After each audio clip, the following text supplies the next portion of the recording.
તમામ નગરજનોને નમ્ર વિનંતી છે, આપણે આવતીથી જાણીશું માનનીય મુખ્યમંત્રી શ્રી પધાર્યા છે, આપણે શાંતિથી તેઓનું સન્માન કરીએ। આપણા આમંત્રણને માન આપીને તેઓ પધાર્યા છે। નિરાંતે એક એક પુસ્તકનું અવલોકન કરી રહ્યા છે માનનીય મુખ્યમંત્રી શ્રી। આ તમામ સ્પર્ધાત્મક પરીક્ષાના છે।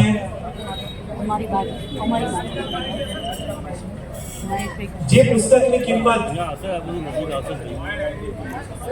જે તે વિદ્યાર્થી ચૂકવી ન શકે તે તમામ વિદ્યાર્થીઓને વિનામૂલ્યે પ્રાપ્ત થાય છે।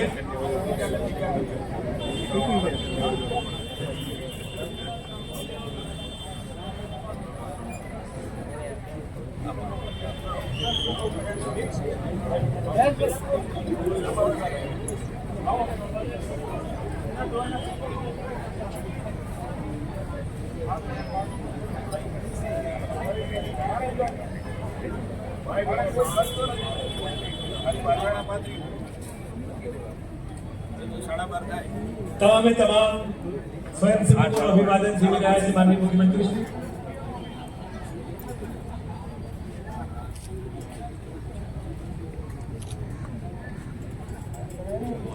આજનો આ રવિવાર 151મો મળતો છે। અરે ધક્કો ના વાગે બીજું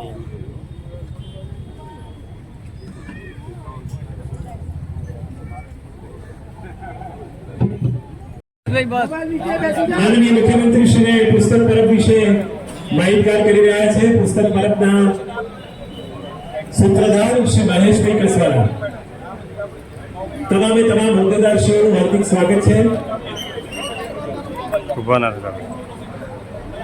આ 151મો રવિવાર આ પુસ્તક પરબનો છે। આપણા સૌના યશસ્વી વડાપ્રધાન સન્માનનીય શ્રી નરેન્દ્રભાઈ મોદી સાહેબનો જે નિર્ધાર વાંચે ગુજરાત અભિયાનને કેન્દ્રમાં રાખી આ ઉપક્રમ યોજવામાં આવ્યો છે।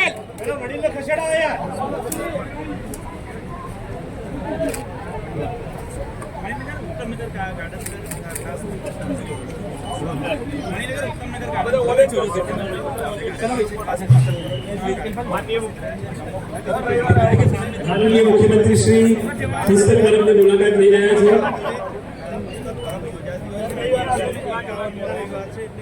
પુસ્તક પરબના આંગણે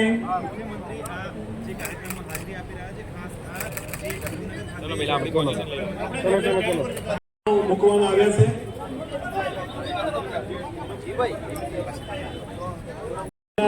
ગુજરાત ગ્રંથ દેખાડે તે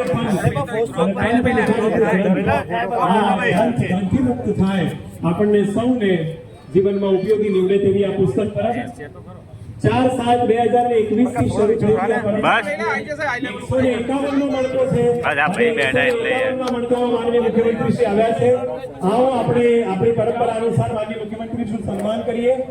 સર્વપ્રથમ પુષ્પગુચ્છ દ્વારા અભિવાદન કરશે શ્રી ભદ્રેશભાઈ, શ્રીપાલભાઈ, હાર્દિકભાઈ, ત્યારબાદ શ્રી કેવલભાઈ પરી, ગિરીશભાઈ, વિજયભાઈ બુંદેલા, ઈશિતભાઈ।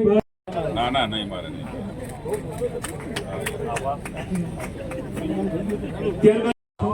ત્યારબાદ શ્રી રાજેશભાઈ પંડ્યા, હર્ષ અગ્નિહોત્રી, સુરેશ સાથે માનનીય મુખ્યમંત્રીના સન્માનને વધાવી લઈએ।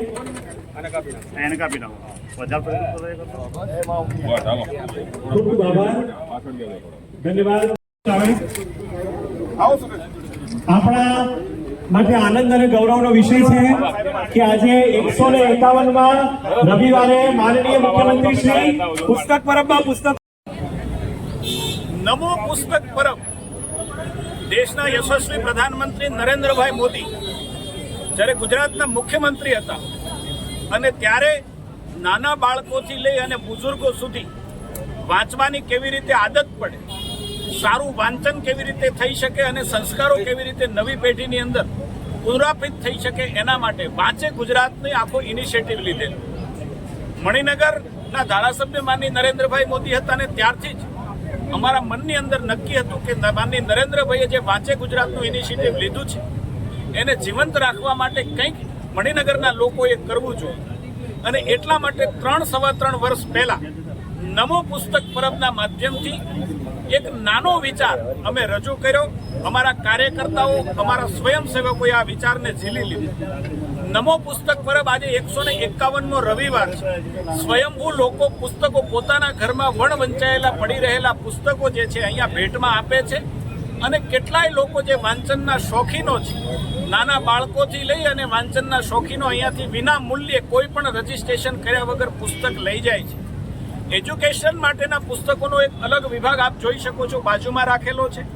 એન્જિનિયરિંગ, મેડિકલ, મેનેજમેન્ટ જેવા અનેક વિષયોના પુસ્તકો, જે કિંમતી પુસ્તકો છે, એ પ્રેમથી લોકો, ગરીબ લોકો એનો ઉપયોગ કરી શકે, ગરીબ લોકોના બાળકો સારી રીતે ભણી શકે ને એટલા માટે આ પુસ્તકો અહીંયા ડોનેટ કરી જાય છે.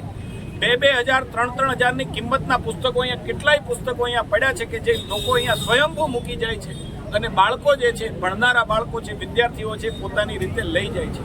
માનનીય મુખ્યમંત્રી શ્રી આજ અમારી વચ્ચે આવ્યા. એક નાનો વિચાર છે, પરંતુ એ વિચાર આમ જોઈએ તો ખૂબ મોટો વિચાર છે, નવી પેઢી માટે મોટો વિચાર છે.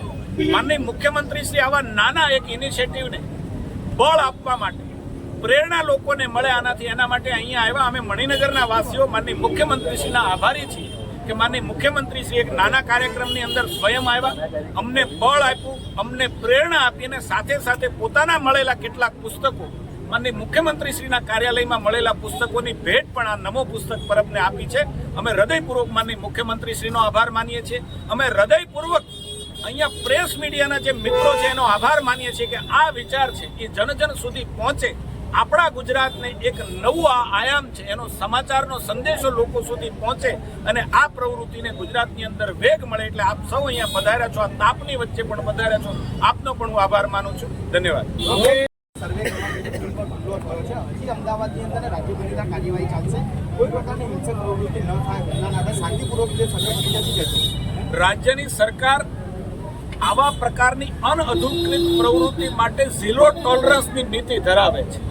આવી કોઈ પણ પ્રવૃત્તિ થતી હશે તો માનનીય ભૂપેન્દ્રભાઈ પટેલ, આપણા માનનીય મુખ્યમંત્રી શ્રી, રાજ્યના ગૃહમંત્રી શ્રી હર્ષભાઈ સંઘવી કડકમાં કડક કાર્યવાહી કરશે. અમને ધારાસભ્ય તરીકે મને પણ ભરોસો છે, રાજ્યની જનતા તરીકે રાજ્યની જનતાને પણ ભારતીય જનતા પાર્ટીની સરકાર પર ભરોસો છે કે આવી શિક્ષણ ક્ષેત્રની અંદર નહીં, કોઈ પણ ક્ષેત્રની અંદર આવી અનૈતિક પ્રવૃત્તિઓ ચાલતી હોય તો એનો જડબાતોડ જવાબ આપી અને એને કચડી નાખવાનું કામ રાજ્યની સરકાર 100% કરશે.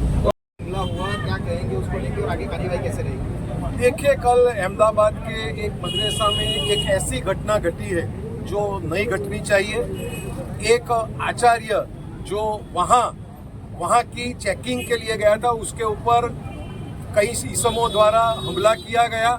बाद में उसे पुलिस प्रोटेक्शन से वहाँ से निकालना पड़ा. जिस तरह मेरे साथी महेश भाई ने कहा, मैं आपको विश्वास दिलाता हूँ कि भारतीय जनता पार्टी की आदरणीय भूपेंद्र भाई पटेल की सरकार और गृह मंत्री हर्ष भाई संघवी की सरकार किसी भी हाल में किसी प्रकार की इस प्रकार की प्रवृत्तियां चलाने वाला नहीं है. उनके सामने सबसे स्ट्रिक्ट एक्शन लिए जाएंगे और लोगों को न्याय मिलेगा. मैं शिक्षकों को भी विश्वास दिलाना चाहता हूँ कि आप आपका काम जारी रखिए. भारतीय जनता पार्टी की सरकार आपके लिए सब कुछ कर करेगी. यासीन भाई का कहना है कि पहले इन्फॉर्म किया होता तो हमला न होता, क्या कहोगे? देखिए, ये सरकारी मामला है. सरकार ने जो कार्यक्रम तय किया हुआ है उसको किसी को जानकारी देनी हर जगह आवश्यक नहीं होती है. तो मैं ऐसा मानता हूं कि हमारे भूतपूर्व विधायक कायदा कानून से पर है, उनको ये कायदा क्या है वो पता ही नहीं. ओके.